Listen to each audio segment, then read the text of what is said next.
Welcome, everyone,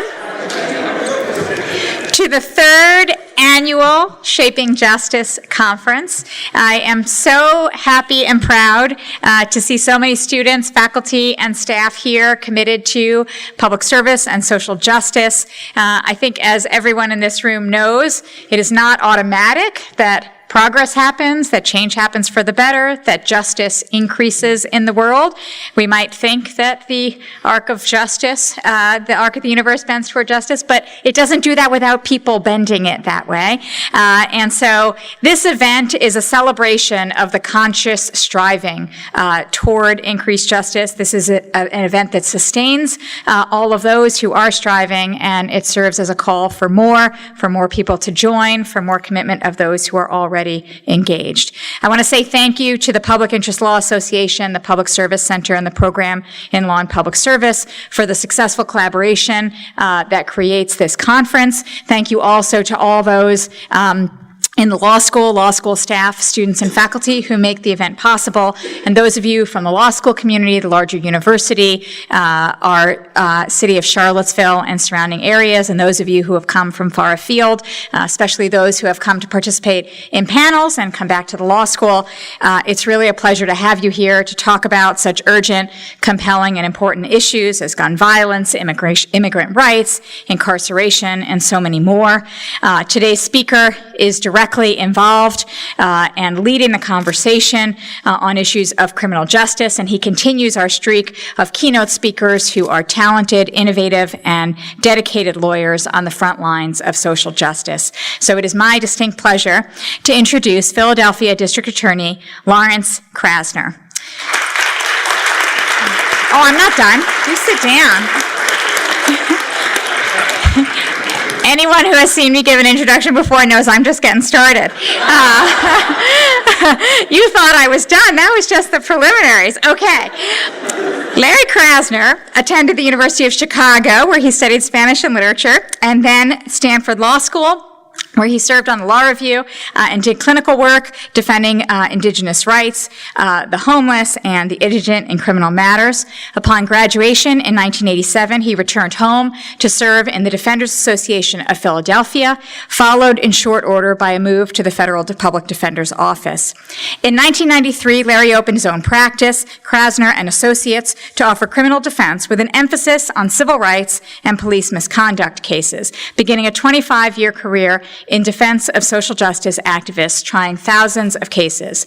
His portfolio of clients ran the gamut: pro bono representation of RNC protesters wrongly arrested at the 2000 convention, of DNC protesters wrongly arrested at the 2016 convention, both conventions of which were in Philadelphia, defense of DACA Dreamers, Occupy Philly demonstrators, Black Lives Matters organizers, and activists against gun violence, just to name a few. Larry has taken a self-reflective and philosophical approach to his role as a lawyer in relation to these movements. There are long-standing and hotly debated questions about how lawyers interact with social movements. Do they co-opt them? Do they tame them? Do they enable them and support them? Are lawyers part of such movements, or do they stand apart from them?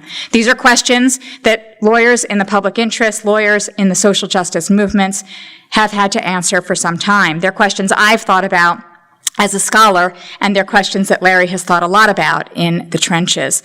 Building on the idea of William Kunstler, who was the lawyer to figures like MLK, Angela Davis, and Kwame Ture, Larry describes his thinking this way, quote, "Historically, there's always been a problem of lawyers thinking they know everything, which is in fact a problem in life with lawyers. There's been a culture of activism making it clear to lawyers that the support is necessary and appreciated, but they weren't necessarily the leaders of the movement. They were the technicians for it."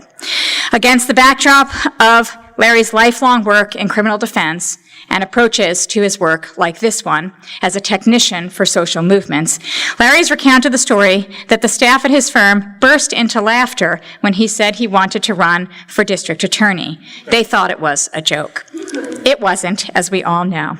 Larry has explained the impetus like this: "I have, like a lot of civil rights lawyers, like a lot of activists, been beating my head against the wall of the DA's office in the Philadelphia Police Department for a long time because the DA's office in Philly was not enforcing the law against police.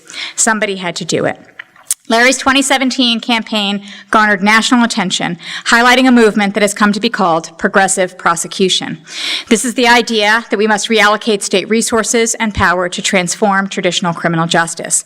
As Larry put it, quote, "You might call me a prosecutor with compassion or a public defender with power."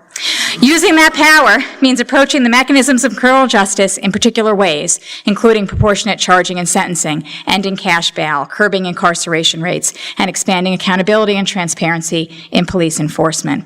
Every single day, Larry says, we are trying to write policy and also have policy carried out. The culture must change.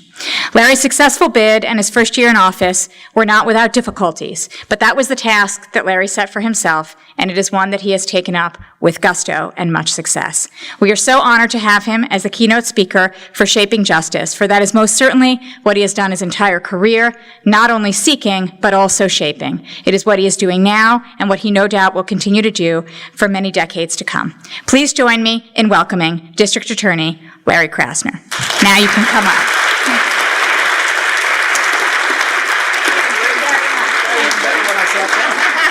Thanks for being here.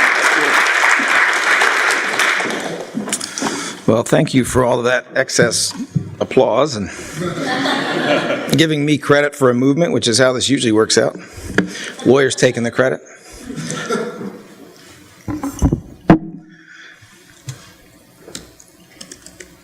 I want to tell you a story. So, this is a story about two suicides that failed, and this is a true story. So the short version of this long story includes a grandfather suffering from severe alcoholism and taking it out on people, his son who became a teetotaler, which I assume all of you know means a righteously sober individual and firefighter, but who seems to have worked out his demons at the expense of his children in various brutal ways. And finally, the hero of this story, who at a very young age was very nervous and was badly beaten by a teacher at the age of 6 to the point where vertebrae were broken and one of his limbs was broken. Not that long later, as often happens with children who are extremely nervous, he became addicted to drugs, eventually graduating to opioids, heroin specifically, and not that long after that, he was homeless on the streets in Philadelphia for a period of about 9 years, during which time he was constantly using heroin. He will tell you that the reason he does not have the virus, as he puts it, and the reason he does not have hepatitis C, excuse my voice, I have a little bit of a cold today, is that he had access to clean needles, and he got these clean needles from an organization called Prevention Point, which was an activist-run organization. It is one that very early in my career I ended up representing, and I ended up representing them because the Attorney General for the Commonwealth of Pennsylvania decided that this was a terrible thing to give clean needles to people addicted to drugs, and decided that it would somehow normalize addiction, and it would encourage people who had never thought to inject themselves with drugs to run down to some card table underneath the L train and grab those clean needles so they could try some brand new drugs they never thought of, right? He never did that prosecution. In fact, that Commonwealth of Pennsylvania Attorney General went to jail himself for corruption. Nevertheless, I got to know these folks in the process of preparing for what might come. Anyway, our hero in this story, after all of those years of addiction, became very despondent. His life was going very poorly. His mother died, and he was very close to her. And then a close friend of his died, and he decided he would take his own life, which he did by administering a lethal dose of heroin. Surprisingly, he woke up finding that he had not succeeded in his quest to kill himself, so he tried another method. And that method was to go to the local subway and throw himself in front of a train, which he did, causing a severing of his leg just above the knee and a severing of his opposite arm somewhere in the middle of his forearm. He was rushed to the hospital where he woke up, and he was talking to the doctor, and the doctor explained to him that he actually had a lethal dose of heroin in his system. And even though he had awakened, it was going to kill him. Except he was rushed to the hospital by an ambulance so that they could deal with that. And when he was hit by the train, the severing of his limbs was so damaging that he should have bled to death. Except the fact that his body was full of heroin slowed down the flow of blood. And so it turned out that his 2 suicide attempts canceled each other out, and he is alive today.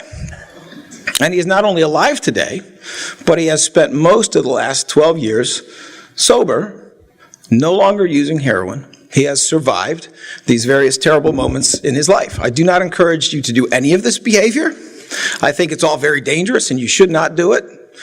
But that is a true story about something that happened to a person. This man is a great believer in harm reduction. And he is a great believer in harm reduction because harm reduction, the clean needles, are what allowed him enough years and enough brushes with death to actually reclaim his own sobriety and reclaim his future. This man is a homeowner. He has been employed, not every day, but most of the time he is employed. He actually used to work at the gym where I went for quite some time. And I raise this point because one of the things that we talk about when we talk about criminal justice reform and we talk about creative ideas around prosecution is we talk about what works and whether a public health model, whether a harm reduction model makes more sense for some of the issues we confront, or whether it makes sense to go the way we've been going, which is to build more and more jail cells and fill them with people who are, for example, suffering from addiction, which is a diagnosed mental health disorder in the DSM-5. And yet, under the guise of a criminal charge of possession of drugs, or under the guise of a criminal charge of possession of contraband, such as these terrible clean needles, or under the guise of charging people who are addicted to drugs for the minor offenses they commit all the time, so that they can get the money to sustain their daily habit, we criminalize it. 2 days ago, it was either 2 days ago or yesterday, the United States Attorney for the Eastern District of Pennsylvania, which is where Philadelphia is located, filed the first of its kind, a lawsuit in the United States against activists in Philadelphia who are trying to set up what is sometimes known as a supervised injection site.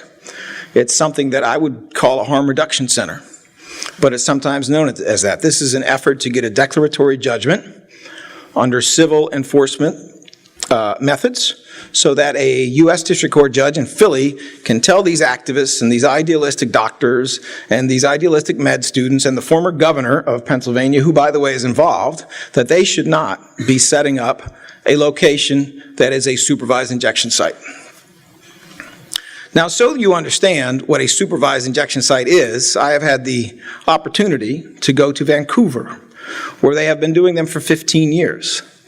And it is a scary notion until you see it. The reality of what a supervised injection site is as follows. It is a place where people who are already addicted to drugs, who have already purchased their own drugs, go.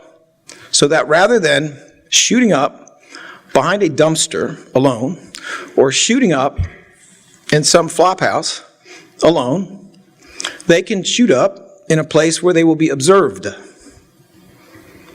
It looks a little bit like a hair salon. You have numbered stalls where they go.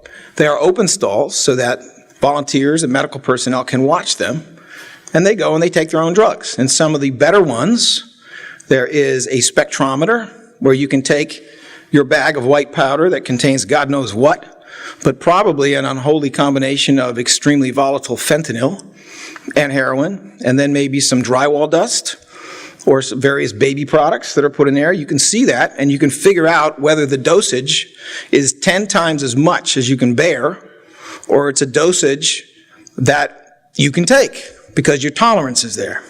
And sometimes one of those doctors will say, yeah, you might want to split that, because if you take all of that, you're going to overdose.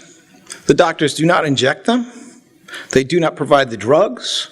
in these locations, the individuals go to these booths, they take their drugs, and then they are observed. And after they're observed for a while, they go to another room where they don't have to be observed as closely, where they can sit around on sofas and chairs, and then they leave. And most of them come back another 2 times, because most heroin addicts are going to be shooting up about 3 times a day, right?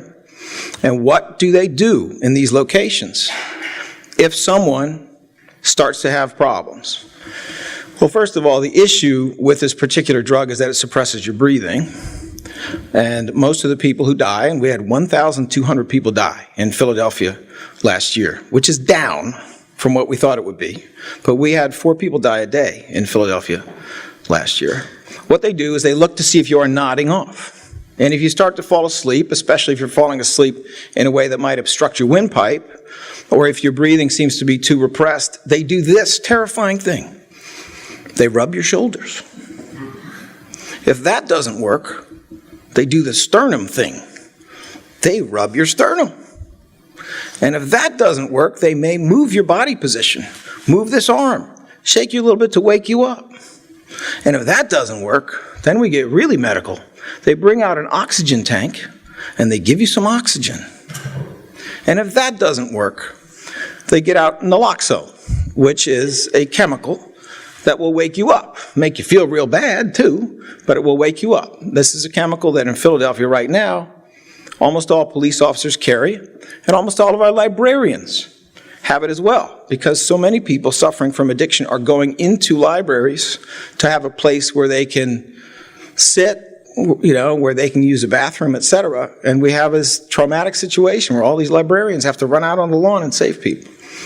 They will go to naloxone, and finally, if that doesn't work, they will contact an EMT, and you will be taken to a hospital where no one seems to have a problem with people trying to save your life. That is what this terrible thing is. Our U.S. Attorney has explained that we can't have that because that will normalize drug use. That we can't have that because that will encourage people who don't use drugs to use drugs. For example, any one of you might say, well, it is Friday night, and I know a place where they won't charge me, where they'll give me clean needles. Why not? I think I'll just go buy a bunch of drugs on the corner from strangers. That makes about as much sense as saying we can end teen sex by canceling condoms, which is actually something they used to say, right?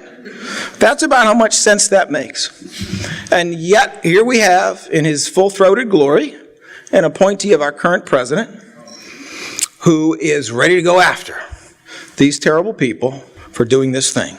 I am telling you this story at length and in detail because I think in some ways it points to the central and crucial issue about how we are going to view criminal justice moving forward. Are we going to view it on a public health model, or are we going to view it in these antique terms that have become so familiar to us? And I suggest that we have to go towards a public health model.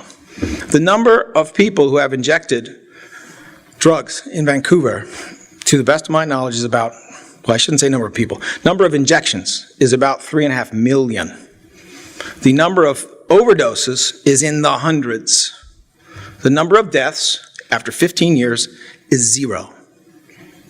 People who are dying from the injection of these drugs are dying from a medical condition they have, which is in the DSM-5, substance abuse addiction disorder, and they are dying from stigma.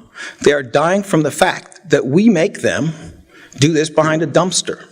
We make them hide their disease from other people. And when Vancouver looked at that, they had a different notion. What people who are addicted do for each other is they use drugs in each other's presence. They do it in pairs.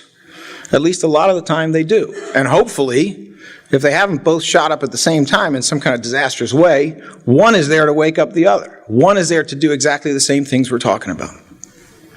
If anybody can explain to me what is the difference between these harm reduction locations and an emergency room, I am ready to listen. What is the difference? They're like little mini emergency rooms where the only medical equipment they have are naloxone and an oxygen tank. and maybe there's a spectrometer.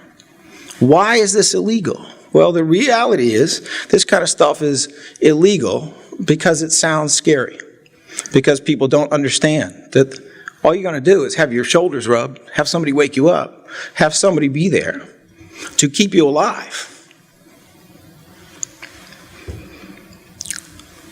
If you keep people alive long enough, many of them, like our hero in the story, who did a lot of dumb things in his life, many of them will find their own redemption. They will actually find a way out of this addiction, the way to a job, a way to home ownership, a way to all these other things.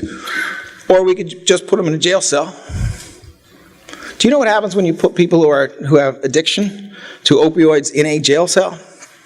Well, needless to say, their tolerance is right here when they go into a jail cell. And then it's down here when they come out. The incidence of fatal overdoses from opioids for people coming out of jail in the first week increases 1,000%. Yes, I know, it seems like a kindly, decent thing to do to say you are addicted to this terrible drug, and it is a terrible drug. At least you'll sober up. If you're in a jail cell, maybe then you'll think straight and you won't do it anymore. Except the part we're missing is they come out 1 week later and they die the next day from taking the same dose that they could have survived before they ever went in. We have a choice here, and the choice is really going to be whether we see this and we see many other issues of criminal justice as being public health issues and issues of prevention, or we see this as good and evil, right and wrong. We see it as simply a binary situation where you are the worst thing you ever did. For those of you who have read the book Just Mercy by one Brian Stevenson, one of our greatest attorneys of, well, this century, who just seems to keep winning in front of Supreme Courts that you would think were unlikely to let him win. His book, Just Mercy, talks at length about the notion that people, even killers, are not the worst thing they ever did. There is another side to that, which is that you are not the worst thing that ever happened to you. And the reason I say that is in addition to dealing with the fascinating developing issues around harm reduction in Philadelphia, which has all sorts of other benefits in terms of clean needles, being available, stopping the spread of disease, keeping dirty needles off the street, children not having to witness the things happening outside that could be happening inside where it's beyond their view. We have, other incredibly important issues that are coming down. We are dealing with issues of mass incarceration in Philadelphia that are enormous. Pennsylvania is the second most incarcerated and supervised state in the United States, meaning if you take parole, probation, and jail and put them all together, we're the second worst in the United States. We are the worst for excessive parole, and we are the second worst for the combination of parole and probation for a lot of reasons, some of them statutory, some of them some other ones, some of them having to do with mandatory sentencing. Pennsylvania, for example, is only one of 4 states where if you are involved in a robbery but do not touch the gun, and someone is killed in that robbery, your sentence will be life without any possibility of parole. It's only 4 states that do that. It is the only state in the United States where you can receive a period of probation for a misdemeanor that is as long as the maximum of the sentence. And so we have ended up in Pennsylvania with an 800% increase in our jail population, while the rest of the United States has embarrassed itself with a 500% increase in the jail population, making us the most incarcerated country in the entire world, outdoing a whole list of tyrannies I can mention to you, but you already know which ones they are, right? Well, Philly somehow also managed to be the most incarcerated of the 10 largest cities, which has not made us rich because we're also the poorest of the 10 largest cities. And so when we came into this administration, we had some issues to face. And here is one example of how we tried to find creative solutions so that we could face them. We have a county jail system that when we came in had 6,500 people in it, and by the end of 1 year it had 4,700 people in it.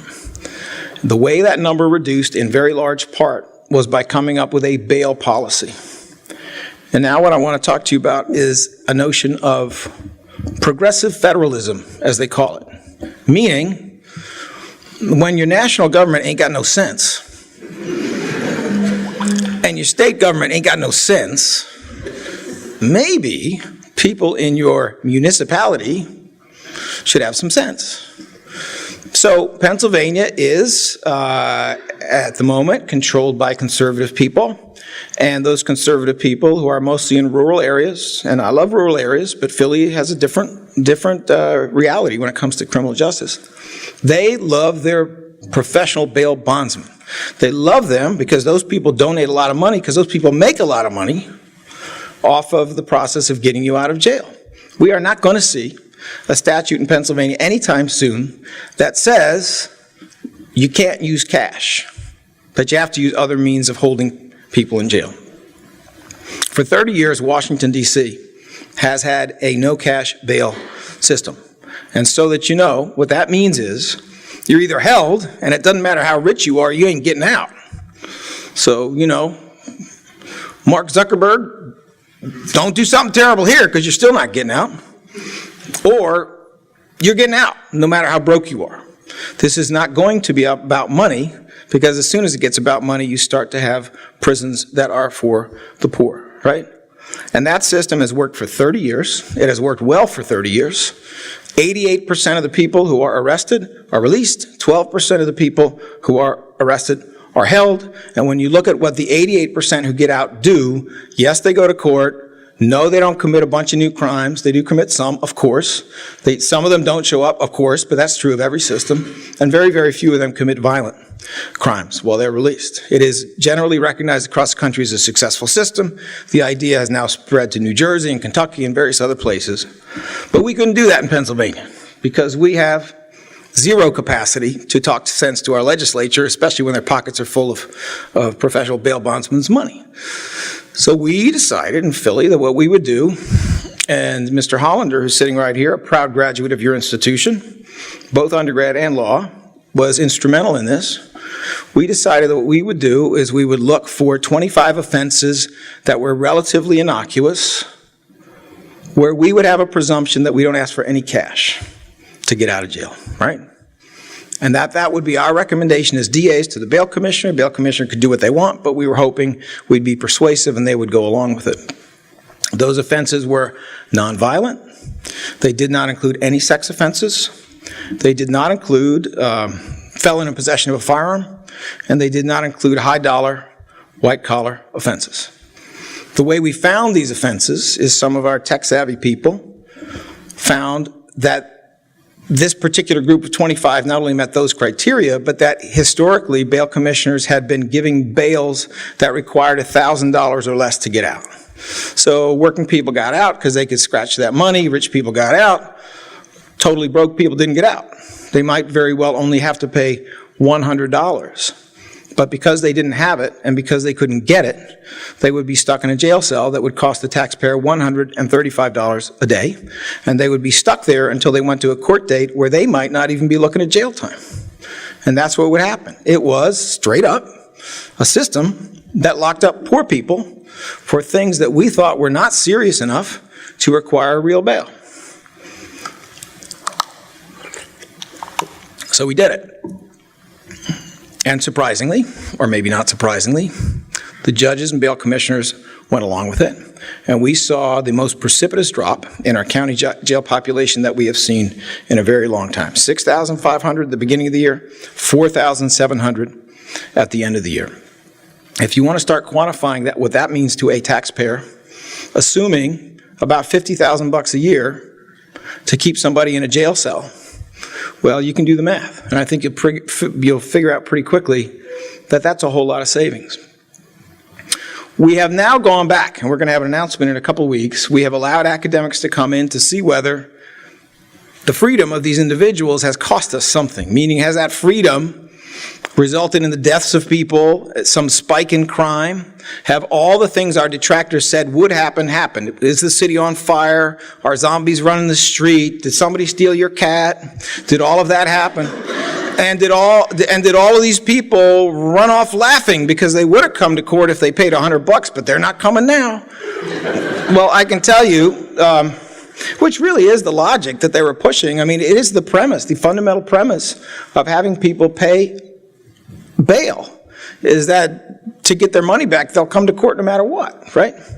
I mean, I suppose in some cases maybe it's a little true, but it doesn't sound real smart to me.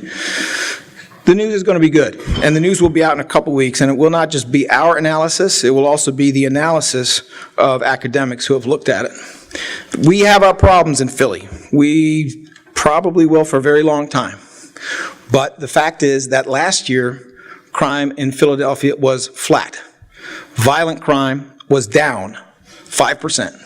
Which left my retractors not knowing whether to cry or cheer. They can't figure out. They're very much opposed to crime, but they're even more opposed to me, so they're not quite what to do with this one. And yes, we did have an increase in homicides, unfortunately, for the 5th consecutive year, which is a part some of them don't like to mention.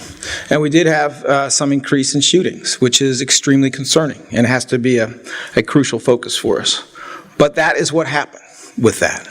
And that is what happened with a different approach to this. Fundamentally, what we are trying to do in Philadelphia, and when I say we, I mean that sincerely, the reality is that this is a movement, and it's not a movement that started in Philly. Anybody who thinks that, check. Liz Holtzman was doing some pretty cool things in Brooklyn a very long time ago before she was one of the first women in the U.S. House.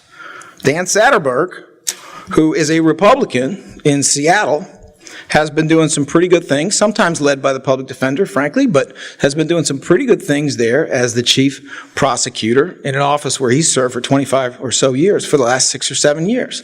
Some of it informed by his sister's terrible addiction, which eventually, due to degrading her health, took her life. Kim Fox got there before me in Chicago, and she has faced all kinds of uphill battles, but I have been delighted to steal some of her good moves, just one of which was that she realized that in Chicago they had a retail theft statute that, like many states, works like this. Your first retail theft is a low-level summary.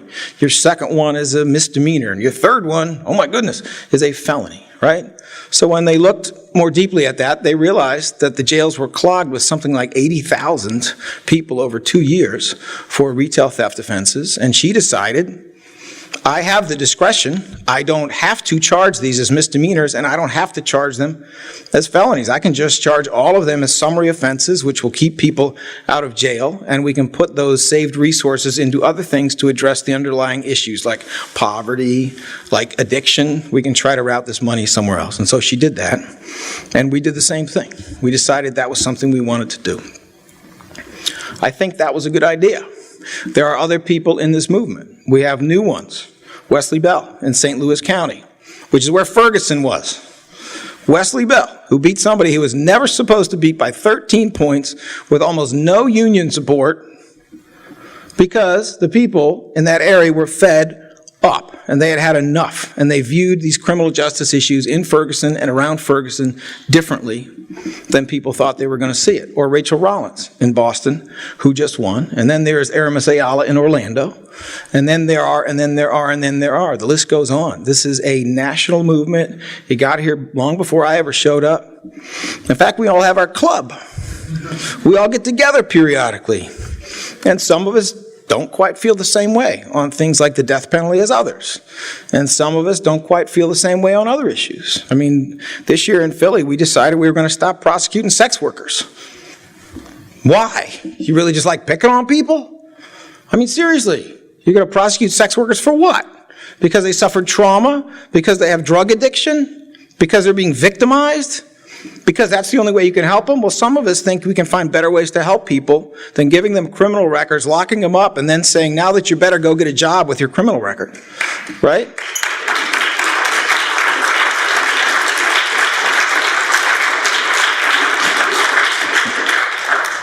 So, the point is, it really is we. I mean, this has been a movement all over, but it's also we locally in the sense that we have very close contacts with activists. Now, I've been lucky and blessed in my career that I was foolish and represented activists for free for 25 years. Yes, it was a really dumb move until it wasn't. And it wasn't when it came time to run for office. And it turned out there was this incredible ground game of people who wanted to get me off their back because they all owed me. And like most activists, they know how to do things for absolutely no money, and they have a circle of influence. And since I also had absolutely no money for this campaign, and they had these great circles of influence, it became pretty viral. Not every city has that kind of an intense network of activists, but Philadelphia really does. It has a long tradition of that. It's the same kind of tradition I think you're going to find in a lot of broke cities, where people have been used to having to get things done without support and without resources. So we're a movement in Philly as well. We meet with activists all the time. They come to us with ideas. We just did a press conference the other day announcing major reforms in juvenile justice in Philadelphia, and we had at the podium a lot of organizations that used to sue our office or sue the city, who don't necessarily agree with everything we've done. You know, a lot of times they'll feel like we're doing 1.0 and they'd like us to be at 6.0, but they were there and they were with us, and they were with us for reasons. Those reasons are that they advised us, that we heard what they had to say, that we relied on their expertise and ours, and we did what we thought was ethical and appropriate to do. Just a couple examples so you know what I'm talking about. There's been a very long tradition of trying to degrade and undermine the juvenile justice system by coming up with statutes that say, well, you may have been 17, but it's a serious crime, so you're going straight to adult court. Or by coming up with systems that make it easier and easier to take juveniles and move them from juvenile court to adult court. The focus of juvenile court has always been rehabilitation, which is a smart thing. It is a good thing, because when you rehabilitate people, they don't commit crimes in the future, and they also reclaim their lives. And the focus of the adult system has been much more retributive. Well, there came a time when some bogus scientists, who now admit they were bogus, were calling juveniles super predators and other dehumanizing names, and were pretending that the crack epidemic was going to produce, yes, you guessed it, even more zombies who were just going to be a bunch of terrifying robots and do bad stuff to us. None of that stuff really happened. But that was the time when all of this happened, when we decided that the wave of monsters is coming, and so we have to really kind of eliminate this juvenile court thing and make everything adult court. They're wolf packs. That was always one of my favorite phrases. These are wolf packs of youth who are doing these terrible things. Well, it was all BS. It was all politics. It was all for the purpose of promoting individuals' ambitious careers, and we now find ourselves in another time. At the beginning of last year, when we started in office, there were 43 juveniles who were being housed in adult jails. At the end of the year, we were down to 8. Okay? That is not 0, but that is real change. There used to be, the year before we came in, 225 kids whose cases would go immediately to adult court because certain statutes in Pennsylvania required that. Well, that does depend to some extent on what charges you choose to pursue. And if you are a prosecutor who tries to not only pursue the appropriate charges, but pursue the whimsical ones that are even higher, then you can guarantee that more of those juveniles are going to start out in adult court. And they had about 225 or so kids doing that. A year later, with this administration, 125. Among the 225, they would send a fair number of them back to juvenile court because, honestly, they never should have been there anyway, about 65%, leaving about 80 kids being prosecuted as adults, in addition to the ones who were involved in homicides, which are automatically handled as adults. Our rate of bringing people back from this smaller group of 125 was a little bit over 80%. So as opposed to their 70 or 80 kids in being prosecuted in adult court, we are down to about 20. Those are real changes. That is a faith in the notion of rehabilitation of juveniles and what that can accomplish not only for them, but for public safety. That is a different approach, and it's the kind of approach that we want to go toward. But it's easier for us to go toward that when we view ourselves as being a part of a movement, which we do. It's easier to go there when I see myself as merely a technician for this movement, which I do. I've got enough nuts and bolts after 30 years of being in court 4 to 5 days a week to have a pretty good idea what's going on and how we can change things and how we can get there. And I am also blessed to be surrounded by an incredibly capable team. Now, there's about 247 things I could talk about that will bore you to death because we get pretty wonky at the Philadelphia DA's office. But I would be negligent if we went to questions before I shamelessly hustled future employees of the Philadelphia DAO. We have a slightly different philosophy in the Philly DAO. We are greedy. We do not just want to connect to a few feeder schools, as has been done in Philadelphia for 25 years. And this is, by the way, very common in conservative DA's offices, that one local school comes to dominate their flow of students, and then its graduates become their supervisors. And then they're not only disinterested in going far away to places like University of Virginia, but they're actually discourage it. If anything, they're hoping you won't come, right?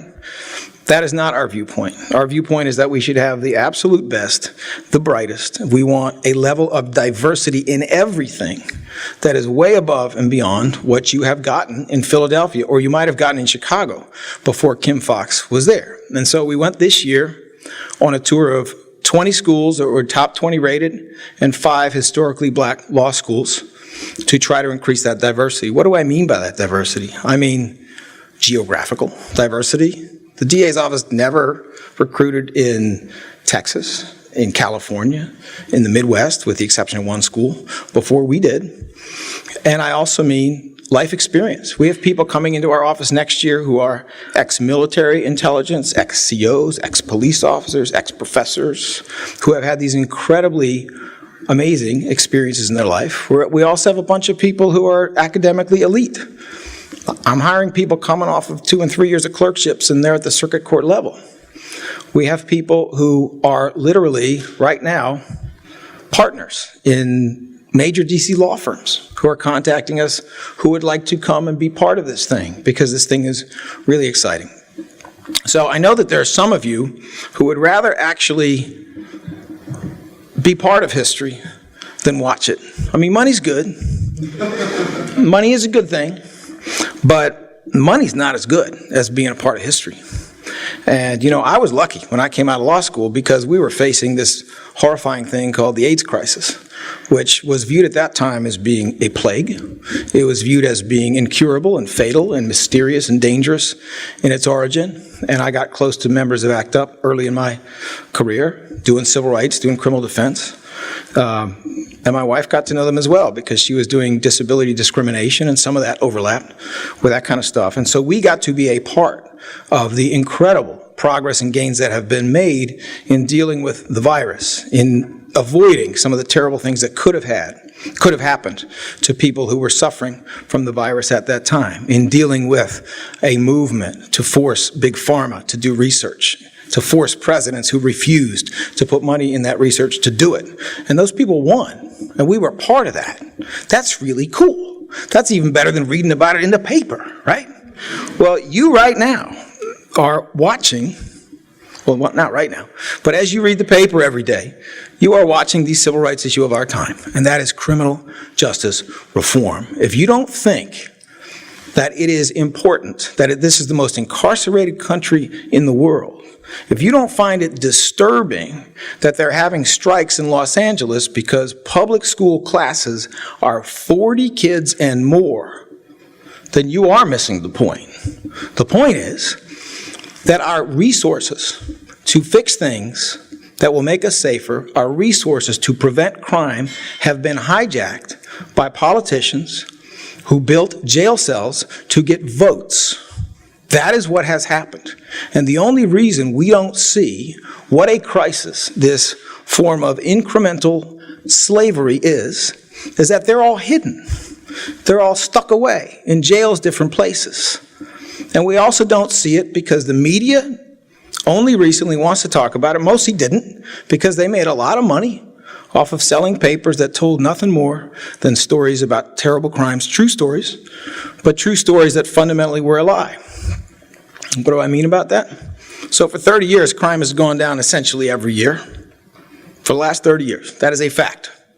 When they polled people every single year about whether crime is going up or down, every single year, the U.S. population said 65% to 35% crime is going up. Where do you think they got that impression? Where do you think they got it? They got it from Willie Horton. They got it from fiction. They got it from a long tradition of media making money and getting clicks off of telling you stories that humans love to hear and read. Scary stories about terrible crimes that are true, but tell us nothing about the reality of the bigger picture of what is happening with crimes. And finally, they got it from politicians who were driven, above all else, by the desire to advance. And fear is good politics. And so that's how we got here. So this has become the civil rights issue of our time, because when you do policy for years and years and years based upon things that are untrue and based upon self-interest, you can get where we are right now, with a situation where 1 in 3 black men will experience jail in their lifetime. The only reason I got elected, the only reason, is because unlike the elite in the court system, and I am married to a judge. She's been a judge for 18 years. I'm not hating on judges here, right?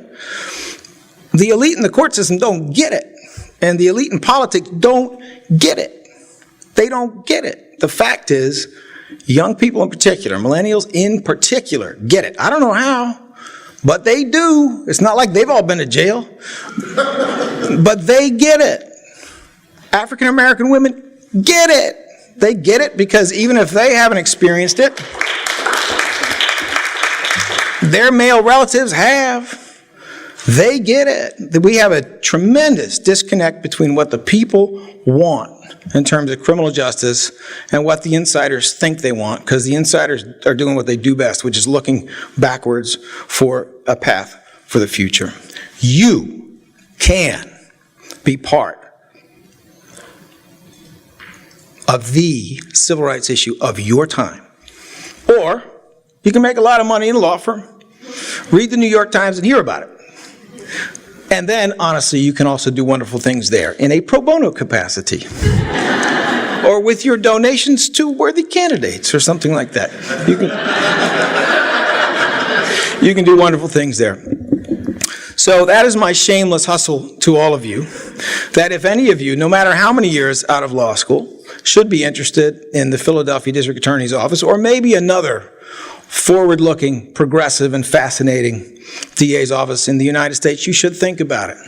One of the reasons we had to go all over the country to recruit this year is we learned from talking to some of our young attorneys that if we simply notified all these great schools that we want to do on-campus interviewing and we were the Philadelphia District Attorney's Office, that what would happen is everybody who was thinking about being a public defender would rule us out. And everybody who was thinking about doing the kind of work my wife did, which is work for a nonprofit doing employment discrimination of various different types, would rule us out. And we would end up with 3 candidates, only one of whom was someone who really would be down for the mission that we were going on. And so that is really why we had to go around, because we had to show up and say, as I think was mentioned in the introduction, there is this thing called a prosecutor, there is this thing called a public defender, and then there's this thing in the murky middle, which is a progressive prosecutor, which is a little bit like the Commonwealth's attorney with compassion, or maybe it's a public defender with power. But it is something in the middle. And now I'm going to try to see if I can offend everybody who wants to be a public defender here. And I will do that as someone who was a public defender for 5 years, so I'm allowed. Virtue is nice. Victory is even better, right? I mean, it's nice to be able to say, I could never do that. I could never send a person to jail. I could never do that. But you see, it's really not about you. It's supposed to be about the people you represent, isn't it? So, if you are not going to be that district attorney, let me tell you who is. Jeff Sessions.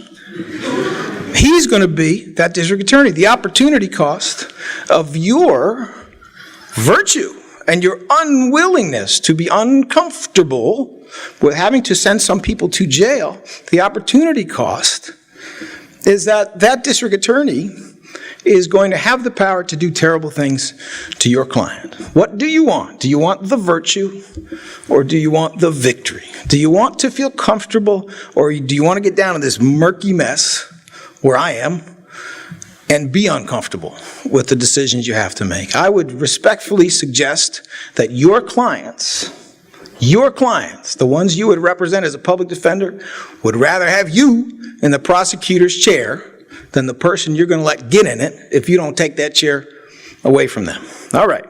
So that is my tirade. It is 6:21. I've gone over as usual, and I am delighted to take any questions, except I will not take any questions about particular cases for about 206 reasons, most of them ethical. Are there any questions?